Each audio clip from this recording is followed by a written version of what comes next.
All right. So again, good evening. It is another Wednesday night for another meeting of Diverse Minds with Keisha Hamilton. Sorry, I didn't want to have that in the background. I am excited to meet with you all again. I am not in my normal space for the evening, so I don't intend to be on here for too long, but I did want to introduce another definition to us tonight that we'll have just a little bit of conversation on because it's key and to racism and just acknowledging it and doing our part to make sure that we're changing it. So again, Keisha Hamilton, I'm your host for another meeting of Diverse Minds with me. Thank you, Pat. I see that loud and clear. I appreciate that. I've been needing those checks. I appreciate that. I speak on diversity, equity, inclusion, anti-racism, because those topics are necessary in this time. Unfortunately, George Floyd, he lost his life March of 2020, and the world a few months later, after they did the most beautiful thing, and that was protested and demanded real change, then the world began to explode in diversity, equity, inclusion, anti-racism stuff. Right. So every organization, every business realized that, we better do something about this because clearly things are getting more out of hand. George Floyd's event, his death, his murder, again, unfortunate and horrific as it was, it did give the world an opportunity to shine a light on things that individuals who have been experiencing it we're appreciative that they're finally paying attention to. So those issues relate to a lack of diversity, equity, inclusion, anti-racism. Part of why we have a meeting of Diverse Minds with Keisha Hamilton on Wednesday nights weekly is because while there's an explosion of diversity, equity, inclusion awareness, anti-racism, for one, is not as well known as it ought to be. I imagine that, soon we'll understand how important anti-racism is itself, because, and we talk about this, so you all know this already, diversity, equity, inclusion, when it's taught from the perspective of whiteness, and that simply is just, we've talked about whiteness, we've talked about white supremacy, we've talked about the way our nation was created. We haven't really talked about the world and how, different pieces of the world's evolution, affect the United States of America. But in that, whiteness has just affected so many different, the planet, and that perspective that's been prevailing for the last, 2,000-3,000 years, it's the lens that most people see things through.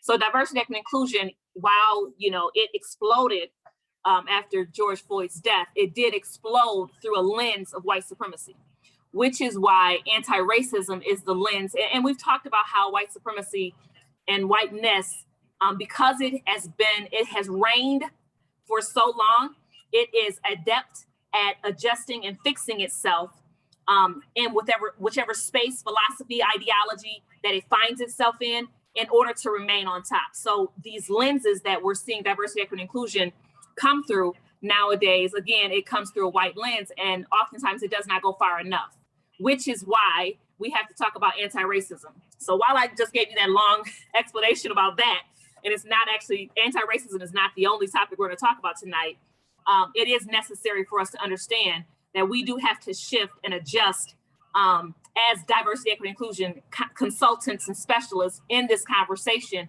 in order to, combat that whitenesses and white supremacy's ability to continue to hijack basically the conversation in order to continue to remain on top. We're trying to create a world where we all are on top, where we all are equal.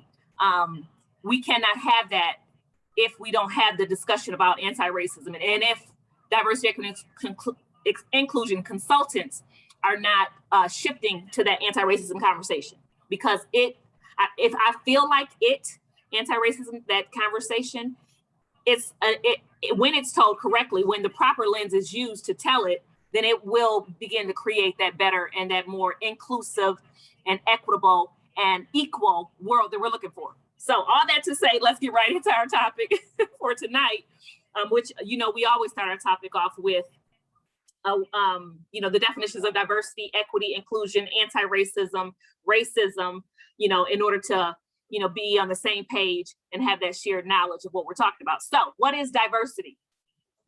Through the lens of someone who's anti-racist, and through the lens of someone who understands what white supremacy is, and through the lens of someone who is committed to ensuring that we have an equitable and equal world, diversity is simply our difference.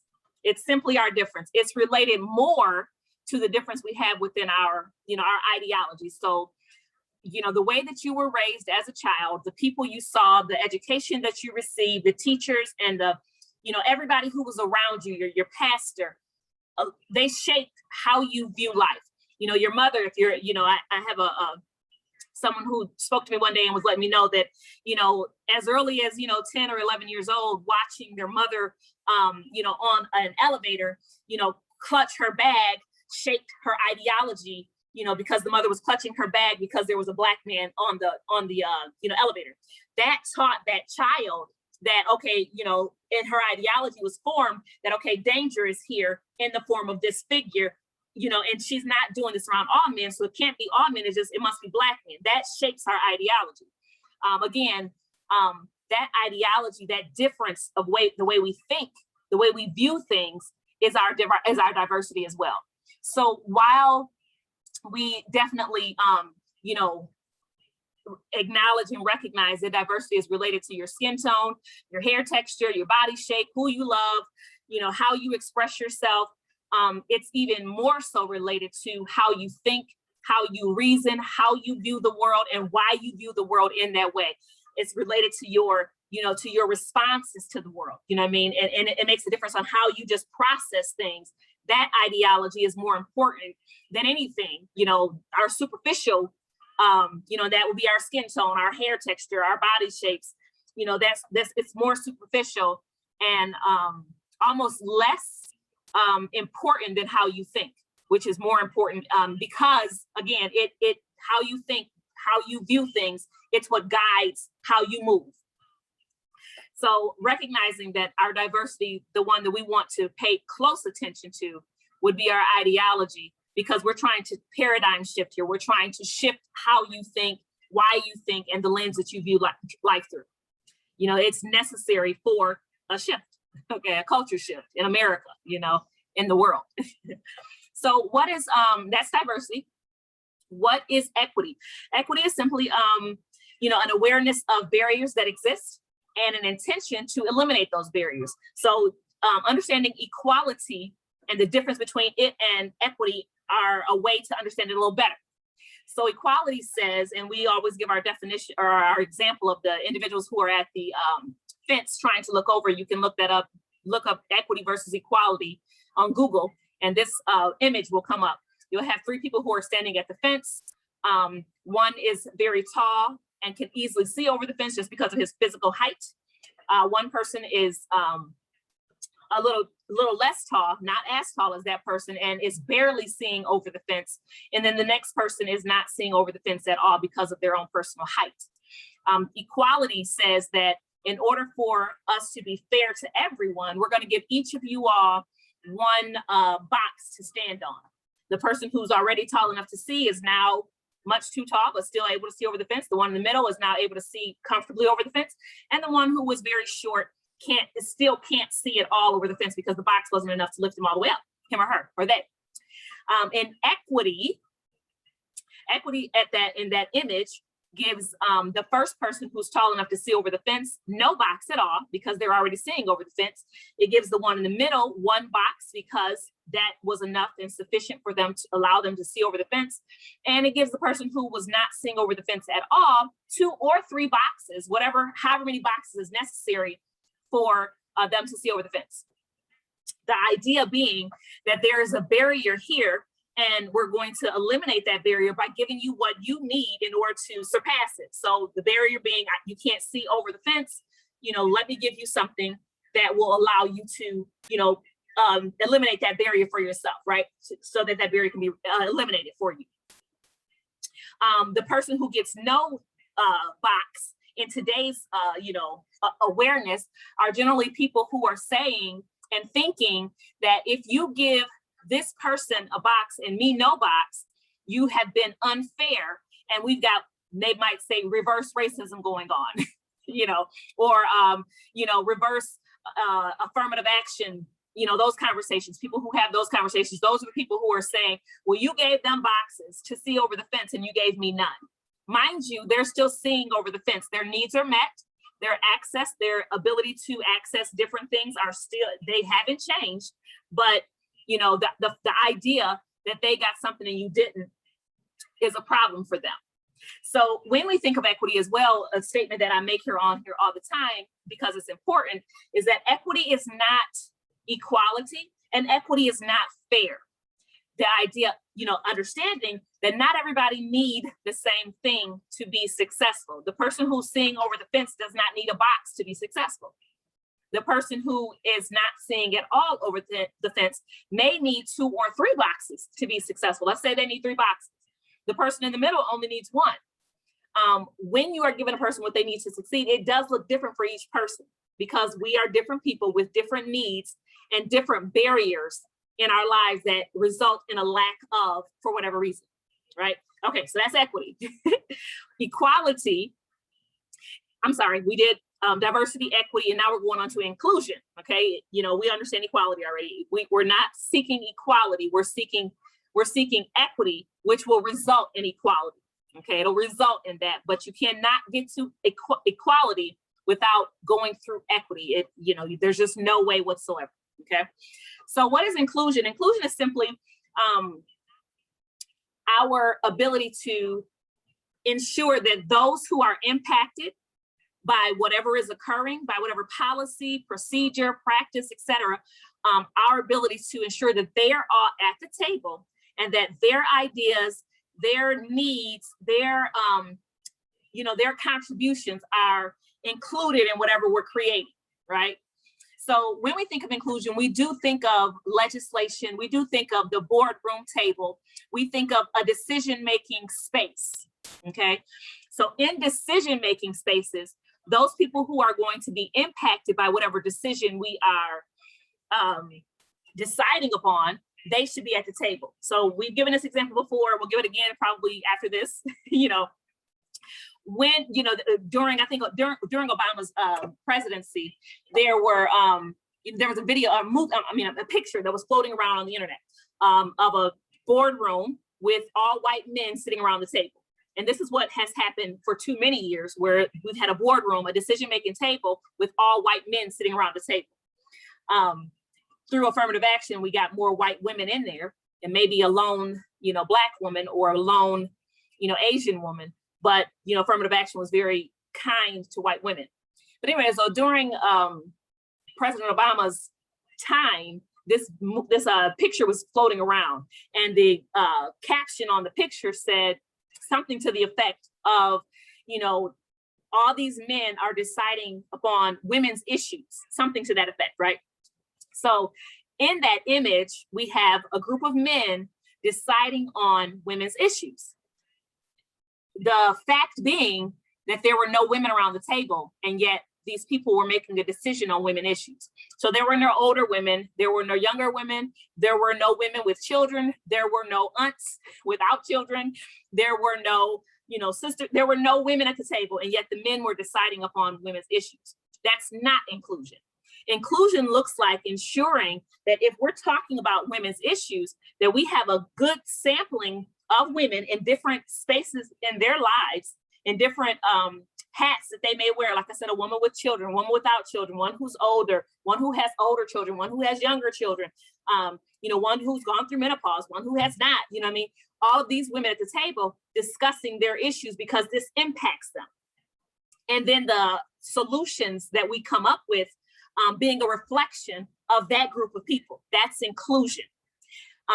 So sometimes, and for a very long time, what we've had, when it comes to inclusion, we've had, employers saying, yes, lone Black person, come to this table and, so that we can appear to be inclusive. Let's get an Asian male or female, a Black female. A lot of times it's been a Black female, and then let's, get, a Latina woman or male to come in and sit here. And then, so let's say we have 12 people at the table. 4 of them are people of color or a woman, and then the rest are, 8, basically they're white men, generally mostly white men. You don't have inclusion in that scenario either. Now, while you have these different representations at the table, you still have an overbalance of white supremacy, white ideas, whiteness, and white power sitting at that table in those 8 white men. Inclusion not only says that you need to have everyone who's being impacted by this issue at the table, you also need to have enough of them at the table, and this is part of equity as well, enough of them at the table that they can balance out whatever's being created. So, at different times I've said think of, but you don't, or I've said imagine. We don't have to imagine what an overbalance of white supremacy and whiteness looks like at tables. So we've talked about this, and I'll address this in racism as well. None of us alive today set up and or created the systems of white supremacy and whiteness that we see in America today. Yet we all are either benefited by it or not benefited by it, so much so that we are almost destroyed by it. So while it's important for us to acknowledge and to be aware of and to, fully accept the fact that we did not create this, the on us is still not like, that's not enough. You also have to say, I have benefited from these things. Though I did not create it, I have benefited from them, and I have a responsibility and a job to dismantle, to destroy them, right? So when we're in our places of inclusion and we're in our spaces of inclusion, and we are trying to ensure that we have proper representation around the table, we also need to make sure that we have an overbalance of those other ideas at the table and an underbalance of white supremacy and whiteness. Understanding that our lens that we see through life through, that we make decisions through, that we reason through, is a lens that we didn't create. So we didn't create white supremacy. We didn't create, whiteness. We didn't create it. And I'm speaking to my white people here. While you didn't create it, that is still the lens that you see life through. That's the default. Okay, that's the default. You're born and you get a pair of white supremacy lenses, period. Everybody gets that lens, not only white people, but everybody gets the lens of, white supremacy and whiteness. That this is the default, this is the standard, this is how it goes, period. That's the default. So in inclusion, and I'm gonna wrap up inclusion, we just have to understand that when you are talking about trying to be inclusive, you need to not only have the proper representation around the table, you need to have enough of that proper representation around the table that, their lenses, that the representation there can overbalance white supremacy. Okay, it needs to be, and there goes another piece that we did talk about even on last week.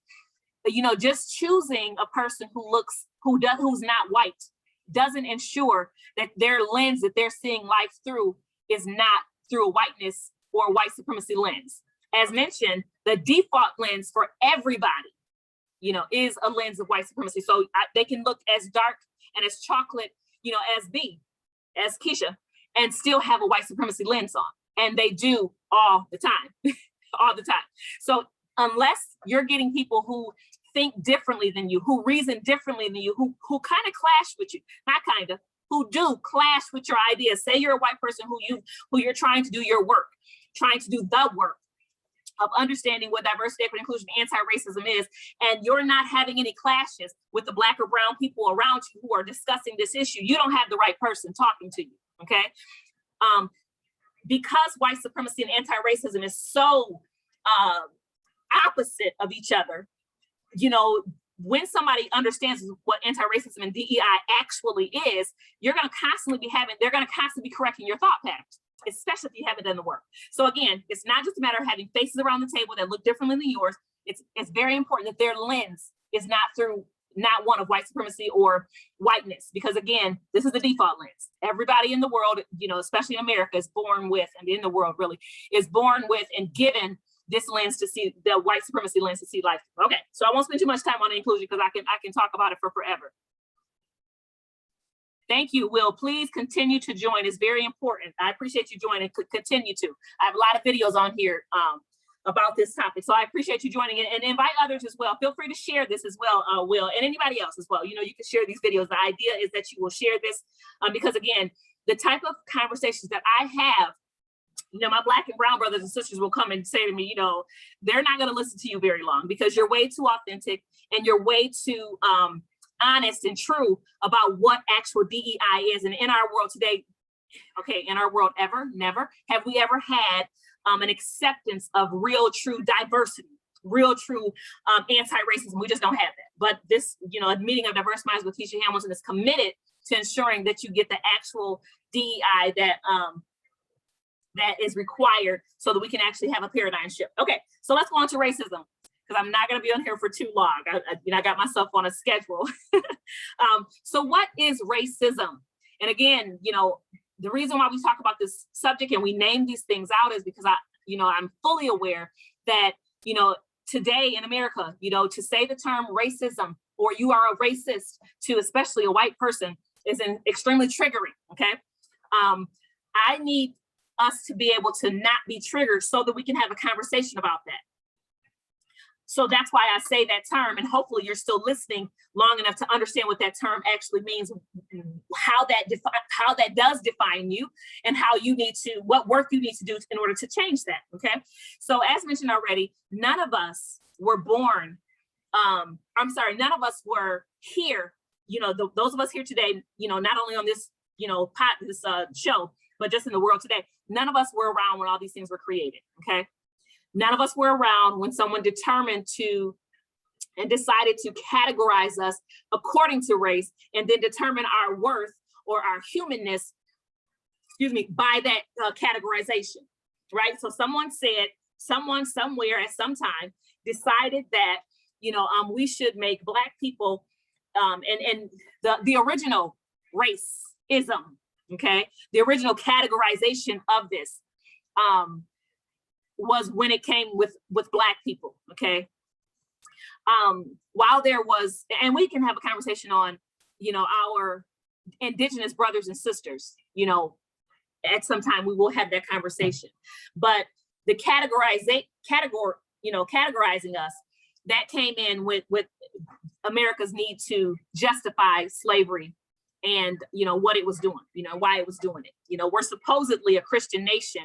And if anybody reads their actual Bible, if you ever find an actual one that isn't, you know, overshadowed and seen through a white supremacist lens, you know, then you'll understand that even, you know, even in your King James version, which I'm not saying that that's the best version, I'm not giving any best version right now, but in any version, even in your King James version, you know, if we're actually reading it correctly, we recognize that this is anything but a Christian nation. And yet, supposedly, Christian men were the ones who designed our lenses that we see life through, okay? So in their design, they designed and decided and categorized Black people as not human or 3/5 human, you know, or as, you know, not worthy, you know, et cetera. You know, these are the people that we can do whatever we want to do with. We can treat them like animals, right? So racism is simply the categorization of peoples. And we understand that it's not biological. There's nothing scientific about racism. There's nothing scientific about our DNA structures that makes us unusually different. We have our babies the same. We eat the same. You know what I mean? We get dressed the same. We have the same physiological needs. You know what I mean? There's nothing different about us except our skin tones. You know what I mean? Which is, again, superficial in its nature. While racism is related to our skin tones, it's also connected. It isn't racism until it's connected to power. Okay, so you have prejudice, which is very similar to racism. You have discrimination, which is very similar to racism. Those are not power. They're not connected to power and authority, and they don't always affect whole groups of people. So, you know, white man can be prejudiced against, you know, single white women. You know what I mean? One single white woman, you know, generally speaking. He generally is not going to be prejudiced against all of them, you know, but he can have a prejudging of one, or he can prejudge all white women who are single women, you know, single mothers. Let's say he's prejudiced against single white women mothers, right? Well, the law doesn't confirm or affirm or punish all single white women just because he's prejudiced to it.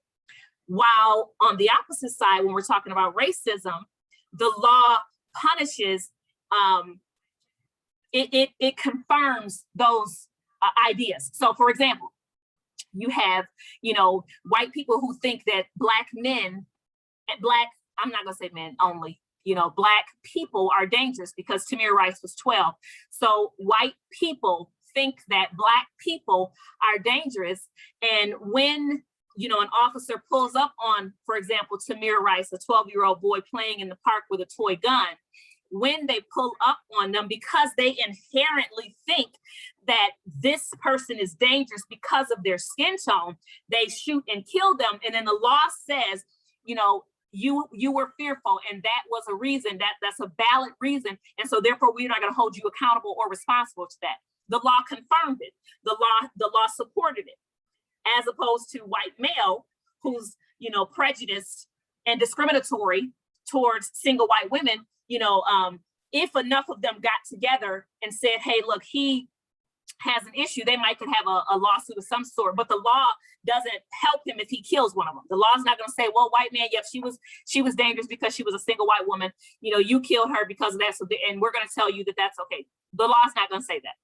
It doesn't say that. It never says that. When it says that, hopefully it never will, but when it does, we can have a real conversation about that. But we know it's never going to happen.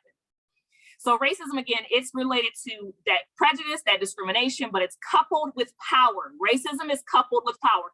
This is why there's no such thing as reverse racism. Some of us, even as Black people, don't realize that there is no such thing as racism. We also don't always realize that we cannot, as African American and brown people, we cannot be racist, okay? Now, can we operate through a lens of racism? Yes. Can we operate through a lens of white supremacy and whiteness? Yes, we can definitely operate through those lenses. But trust and believe, we have no power structure behind us that's going to affirm our racist ideologies or our racist behaviors, okay? Because again, we can act through those, we can operate in that through that lens, but we have no power, okay? So that's racism. Hopefully that's, clear.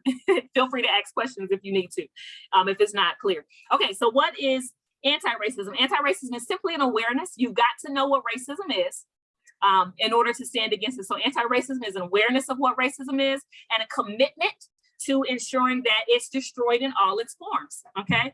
In all its forms. Not everybody is anti-racist. Not all of your DEI consultants are anti-racist. Not all your DEI programs are anti-racist, okay? And if they're not anti-racist, then likely they are being conducted, seen, implemented through a lens of white supremacy and whiteness. And you need to drop those programs, those consultants, those whatever you have going on, and find one who is committed to anti-racism. We've had this discussion before, so I won't go into that. But anyway, so that's what anti-racism is. An awareness of what racism is, where it came from, how it happened, how it started, how it impacts us, and then a commitment to ensuring that it's destroyed in all its forms. Okay, and then that takes work.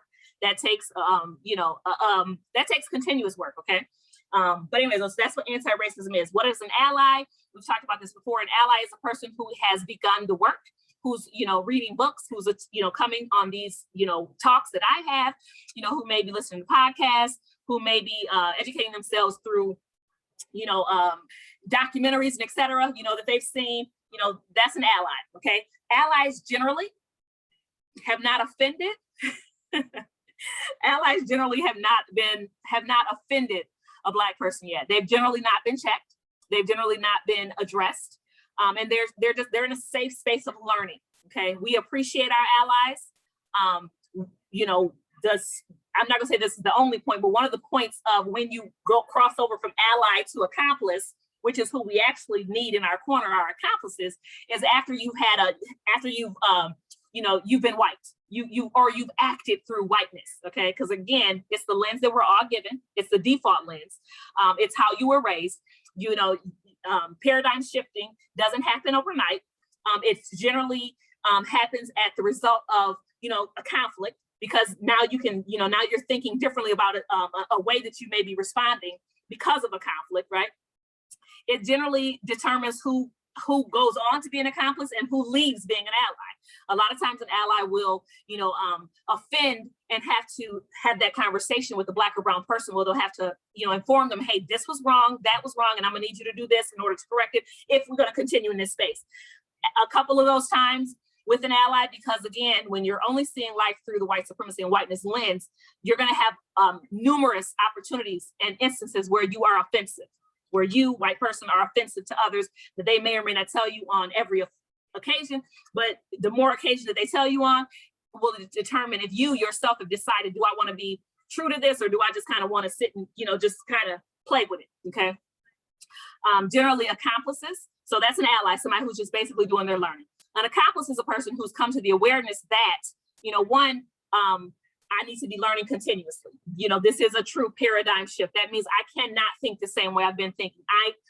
I do still find myself thinking in those ways and not even knowing that I'm thinking in those ways, but I'm comfortable and okay with someone, my Black or brown sister or brother, letting me know, hey, look, that was whiteness operating. And because I'm in a continuous learning and I've committed to continuous learning as an accomplice, I'm okay with that. Allies generally are not comfortable and don't want to be corrected after a while. They're just like, no, I'm done. I can never get it right. Well, you weren't really trying to, because if you were really trying to, then you'd still be. If you really valued and understood what this is, and what it is just simply caring about people, it's simply, deciding that, I don't only matter, you do too. That's what being an accomplice is, that's what, paradigm shifting is, because in our world, I won't say we, but, whiteness has taught us that, only the strong survive. I matter, me and my kids is taken care of, well, it's not a problem for me. That's what whiteness says. Anyways, so an accomplice is just a person who's decided that, I'm all in, I recognize that this is a continuous process. I recognize that I'm going to be offensive, and I'm okay with you helping me and checking me so that I can, continue to correct those spaces. Okay. And I'm here, I'm in it for the long haul. Like for the rest of my life, this is what I'm going to be learning about in any way, shape, or form, in order to, truly be that accomplice. Accomplice is a person that's putting themselves on the front line of a protest. They're not going to shoot me because I'm white, so stand behind me. I got this. That's an accomplice, okay? And so you think of that idea of standing on the front line to take the hits that they know are going to be less or not as intense and not as severe because I'm white. Think of that also in your places of organization. How am I advancing true diversity, equity, inclusion, and anti-racism? How am I uplifting the voices of my Black brothers and sisters, my Black and brown brothers and sisters in these spaces when I'm at work? How am I taking the fallout, because I know it's not going to be as bad for me? I know that even if I lose my job because I'm a white person, I can find another job. So how am I pushing this stuff forward as an accomplice, knowing that, I'm getting I'm going to take the blow. How am I doing it? That's an accomplice, okay? How am I using my whiteness to advance, anti-racism, diversity, equity, and inclusion? That's an accomplice, okay? We need everybody to we need all of our white people to become accomplices, okay? That's what we need, because our world is still governed by and seen through the lens of whiteness and white supremacy. And the lens of whiteness and white supremacy deals less harshly with white people. Okay, the last one that we're going to talk about tonight, and really the topic of our conversation tonight, is on trauma. I don't know that I've ever even talked specifically about trauma, but a lot of our organizations are talking about trauma. A lot of the programs and things that we, use in different organizations talks about trauma, right? Okay, so many times I'm sitting in trauma spaces. Okay, what's some of the first ones I sat in? Okay, I'm a Black woman, clearly, in case you didn't notice, right? And I recognize sometimes we don't have the language or the definitions for different experiences that we've had, but when that language is there, the language didn't inform us of our experience, it just put a name to it, right? So trauma, while the world has woke up to the impacts of trauma because of COVID-19, it's still not connecting, the world is still not connecting how trauma is related to racism. Okay, so while our programs and organizations and et cetera, different people are, talking about how we need to be trauma informed, and please do, okay? In your trauma informed programs, whoever you're using and choosing to teach you about what trauma is and how it impacts us, if it's not explicitly naming racism as one of the biggest, if racism is not in your top 3 for what is trauma, what does it look like, then you probably don't have the best trauma informed agency teaching you anything, consultants teaching you anything. Okay, so what is trauma? Okay, trauma is a deeply disturbing or distressing experience. Okay, it's a deeply distressing and or disturbing experience. That's what trauma is. Trauma can be a one-time event, and they call that acute trauma. Trauma can be chronic, and they call that something that's ongoing, that happens more than once, really. Or trauma, not ongoing. Ongoing is actually for complex. I'm sorry. So acute trauma is a one-time event. Chronic trauma happens, more than once, 2 or 3 times, you know what I mean? And then complex trauma, it happens ongoing, and it's from different spaces, okay? So for example, what is an acute traumatic event? Say you were in an accident, and say, you got your back hurt, in an accident, or, maybe you lost a tooth in the accident, but you got in an accident, right? And I probably shouldn't say what happened in it, but let's say you got in an accident, okay? Some people get in an accident, car accident,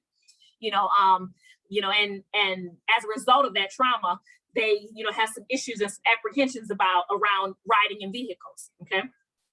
So what is chronic trauma? An example of that might be a person who's in a domestic violence type situation. So they are, in this situation, a relationship, and either male or female, or they are experiencing domestic violence, whether it's verbal, physical, sexual, there are all kinds of different violences that you can experience in a domestic relationship, right? But that's what would be an example of chronic trauma.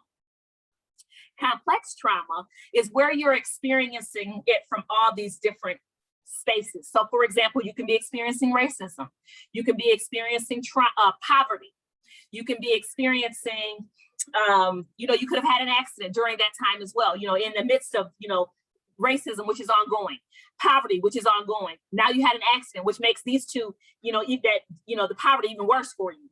You can also be in a domestic violence situation. Okay, so you got all these different things, and they're ongoing. The world has woke up to what trauma looks like because of COVID-19. It has not connected how racism is worse than COVID-19. It has not connected the impacts. So, we're all talking about, you barely survived, but you made it. You woke up today, it's COVID-19, and you woke up today, you're a boss for waking up. And none of those things are untrue, okay? They're true. We all have experienced an extreme trauma with COVID-19 and the pandemic and the shutdown, and, we experienced that. And the effects and the impacts of that are true and real and need to be addressed, okay? What we haven't done and what we need to do right now while we have this space of wake up is also connect racism to trauma, understanding how racism impacts us, how understanding, that racism is the complex trauma that we don't talk about. And the impacts of that complex trauma are the things that we need to address. So I was watching a video somewhere about a cop who killed, and I forget who it was because I study this stuff all the time. But a cop who killed a Black person, and the conversation around it was that this cop had a PTSD incident at that moment of interaction and pulled his gun and killed this person. And because of that PTSD that he's experiencing, he or she is experiencing, we're going to, hold them less accountable to this situation because they had extenuating circumstances or issues that were impacting how they, processed and dealt with that incident. Let me be clear, Black and brown people, and I'm going to just speak on Black people, because you'll notice that Black people are the ones who are fighting and for our humanity to be respected. We're also the ones who are the least respected. So if you hear me talking more just about Black people, it's not because I don't acknowledge that brown people, have their issues related to racism and the impacts of it. They suffer less from it than us. And this is not an Olympics oppression. Please don't think that, okay? They just don't. But if Black people who don't get their issues addressed, because we don't get ours addressed, other groups also don't get theirs addressed. When we get ours addressed, other groups get theirs addressed. We're also the only group who America refuses to acknowledge and address the issues. So they'll address the issues that they've had with the Asian community, how they've, they even gave them reparations, and, they'll address issues with the Latina community, even though they probably are, next to us, a little bit further away from us than the indigenous people, but Black people. Okay, so I'm gonna be talking about us more because, that's the original ism. That's the original sin for those of you who, go to a church. Anyway, so when we're talking about complex trauma, and we're talking about this gentleman who, this cop who killed a Black person, and then the awareness of his superiors and saying that, he had this event, and so therefore, we got to deal more careful with them. But the part that I want to be clear on is that Black people, we are not asking for the world to treat anyone, like they're not human. We're asking for the world to treat all of us like we're human. We're demanding, that's why we talk about diversity, equity, inclusion, and anti-racism, and why we talk about it in the way we do, because we want not only equitable treatment, but equal treatment. We want you to say, you, Black person, are dealing with complex trauma. You have racism occurring against you every day, every single day. You're in poverty because we pay you all less on purpose, because we've widened the wealth gap. We've widened the wage earning gap. So you're much further down and lower than us. So you're dealing with this poverty all day and all, for you're generationally, you're dealing with, accidents that impact and make your life even worse, and you're dealing with racism, which, trust me, every single area of our lives, our books and education tell us that we're worthless, okay? Our teachers confirm that in their conversations with us, when they're teaching us, because they're teaching from the books that tell us that we're worthless. There's no representation in the individuals who are hired in our spaces of education. In employment, we can't get promoted, we can't be our full selves, because if we want to get promoted, then we've got to assimilate and be more. So all these different ways that racism impacts our lives are adding to complex trauma. So when you see, and we've had this conversation before, but there was a video of a Black boy who was running from the cops. He had, got stopped or whatever, the encounter began, and you could sense the fear in him, the fact that he's having an interaction with the cop, okay? And so he somehow gets free and he's running away from, because I think one thing, sometimes we don't understand how in trauma, you don't act reasonable. You don't think reasonable because you're in a space of trauma. You're in a space of freeze, fight, or flight. You're in this space that everything is a danger to you. When you're talking about complex trauma in a people, so that affects whole groups of people. So like the pandemic, it affected the world. So as a world, we're recognizing that, you know, this chronic trauma that we're experiencing through COVID-19 happening, and then now this variant, the Delta variant happening, and possibly having to go back, you know, shut down, you know what I mean? Everybody's like, okay, while we really need to give a lot of grace, we need to recognize that people are not, you know, responding normally. People might not have as much energy. And all these things are accurate, true, and should be said and done. What we don't do is relate that to racism and its impact on Black people, and then also our brown people as well. We don't relate it to why they may be responding that way. We don't relate it to why they don't trust us. We don't relate it to why we need to, you know, deal more carefully with them, why we need to educate ourselves on what this is and how it impacts them so that we can make sure that we're not perpetuating. We don't do that. We need to. So again, I wanted us to just talk about trauma tonight, and we just did, you know, how it impacts us, how we need to understand that racism is the biggest, you know, racism is the biggest form of trauma, complex trauma that Black people experience and brown people. And it impacts us, and we respond in the same way. Now, so this is the thing. I know sometimes that, you know, because we don't really understand how racism, you know, impacts us, and because, you know, Black people show up in all their Black magical glory, you know, you think, wow, you know, but that Black person clearly isn't. Let me be clear.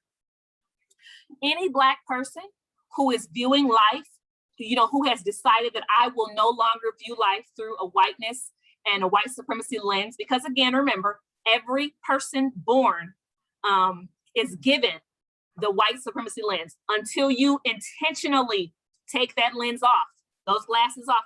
Unless you intentionally take them off, you're viewing life through that lens. You know, if they've taken that lens off, if their ideas, their ideology, their solutions, their conversation are different than what you normally hear. So if they are confirming and affirming and thinking up and giving the same ideas, and never, you know, you're never uncomfortable around them, especially as a white person, you're never uncomfortable around them. You know, if you don't hear other Black and brown people, you know, complaining, or sometimes even about what they're talking about because they're so, you know, still seeing life through a whiteness lens, they just haven't taken their lens off. It's the default lens, okay? Whiteness and white supremacy is the default lens. Everything defaults to that. So if you're not intentionally, which is why we talk about diversity, equity, and inclusion in our organization, you have to be intentional about bringing this stuff in and changing stuff around and having conversations to paradigm shift your mind, because the default is white supremacy. So again, when you're having your conversations on trauma, diversity, equity, inclusion, anti-racism, you know, you're bringing people in to have these conversations. If they're not talking about, and you're trauma-informed people talking about this, or you're looking up trauma and you're trying to understand it, connect that to racism. Understand that, you know, almost every Black person, especially now, whether they've taken their glasses off or not, they're experiencing things. They may experience them less because when you assimilate and you try to be closer to whiteness, you have a lot less stress, a lot less conscious stress, because it's very stressful to deny your character, your culture, you know, yourself, in the interest of trying to fit in, okay? But because you're not paying attention to that, and because you may be having some rewards in doing that, better jobs, more money, you know, seemingly more friends, you know, it's easier to silence that, you know, that awareness that you are destroying your own self, right? So, but every Black person, you know, especially those who have taken that lens off, are dealing with complex trauma. Now, like I said, you know, because we show up in all of our Black girl and Black boy joy glory, you know, it might, you know, we don't look like what we're going through. It might be confusing or even just like shocking that, you know, Black people are experiencing complex trauma every day. But even if it is confusing, it's still true. We deal with it all day, every day, in every situation that we're dealing with. Sorry, my watch is talking to me for some reason. But so yes, it's just important for us to understand what complex trauma is, how it, the number one for especially Black and brown people, but especially Black people, is racism. And just as much as we have a response, you know, we're thinking of how to create you know, safe spaces in our organization. We're thinking of how to make things more equitable and more flexible. Because of COVID-19 and the impacts of it, we're trying to offer more wellness tips on how to self-care, all that stuff that we're doing while we're talking about it. Also remember the impacts of racism. Understand that racism is like the #1 trauma for people of color. Okay, it just is. And also begin to create things to heal that, because it is manageable. It is, there's a way to cope with it. You know what I mean? You can pay Black and brown people more money. That helps with their, racism, the issues of experiencing it. That helps with poverty, that helps with, just a lot of things. You know what I mean? You pay them more money. That's also one of the biggest ways that we're kept in a lower space, is our economics. You know what I mean? And also one of the ways that America definitely is not that they're not trying to have that conversation, but we will on a meeting of diverse minds with Keisha Hamilton have that conversation. But yes, there is a way that we can cope with it, but we can't cope with something that we're not facing. So if you're not facing the fact that racism is a complex trauma that Black people specifically and brown people are experiencing, then clearly we can't address it, because we're not facing it. You know what I mean? So thank you all for joining another meeting of Diverse Minds with Keisha Hamilton. Like I said, I'm not in my normal space tonight. I am traveling for work, but I wanted to get on here and talk to you all because I love talking to you all every Wednesday. Please feel free to join me again. Okay, Will, I see that there's a question. I'm going to answer that before I go. Will accomplices still make mistakes and learn? Yes, I hope I made that clear, Will, and I'm sorry that I'm so late in seeing that and answering that. What we know when it comes to diversity, equity, inclusion, anti-racism, accomplices, and even allies that are going on to accomplice, because the lens, the default is whiteness and white supremacy. True diversity, equity, inclusion, anti-racism consultants, specialists, etc. We know that the white individuals around us, especially, are going to make mistakes. They're going to, when your kids learning how to walk, when you're learning how to drive a car, hopefully driving cars, you don't make as many mistakes. I have a 16-year-old who just got his license, so that's where my mind is at. But babies learning how to walk, children learning how to ride a bike, ride skates. You're going to make mistakes until you get it, until you kind of get it. But even in getting it, you're still going to make mistakes then, because the default is still this, because everything around us for the most part is whiteness and white supremacy and upholding it. That's why accomplices are continuously learning. That's why accomplices are open to hearing, oh, you're right. I didn't even realize that I kind of just defaulted, and it happens. We're not DEI and anti-racism and just Black folks in general. We're not upset. Now, we are definitely concerned and will correct white supremacy when it shows up. The people who are welcoming to that, those are not the people who are stressed. They're not, we welcome that because it means you're still trying. That means you are committed to it. That means you're changing your life. So yes, 100% accomplices are going to make mistakes, and that's okay. That's totally okay. But accomplices are going to continue on. Accomplices are going to keep learning. Okay. And that's what makes them an accomplice. That's that continuous learning. We're trying to make everybody, all of our white people into accomplices. And like I said, for Black people specifically, we definitely can operate through a lens of white supremacy and whiteness, because again, that's all we've seen. We've seen everything that we've seen has said that this is the way that you should live your life. This is the experience that this is how everybody should look. This is what professional looks like. This is what, a well-kept woman looks like. This is this body is the type of body that, this is how you should think about money. This is how you should think about that's all we've seen. So we have to be intentional. Oh my, okay, I didn't realize that was going on. We have to be intentional about, taking that lens off. Because we are closer to Blackness as Black people, we are quicker to accepting what that looks like, okay? We are quicker to accepting ourselves, because it's in us, but we still can, default to whiteness and white supremacy because that's all we've seen too. And sometimes operate in that way. It's a continual learning for all of us.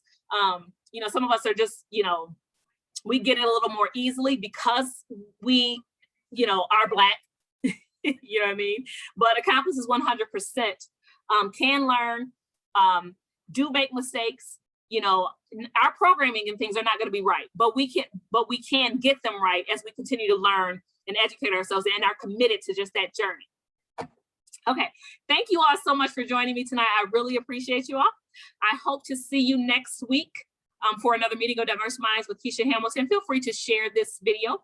Feel free to please invite others to watch. We are trying to create a world where, you know, diversity, equity, inclusion, anti-racism is the name of the game, where, you know, we all are being taken care of, not just some, because we can actually have that, right? All right, I will see you all next week on Wednesday. I am leaving now. Thank you so much for coming. Bye. Let's see.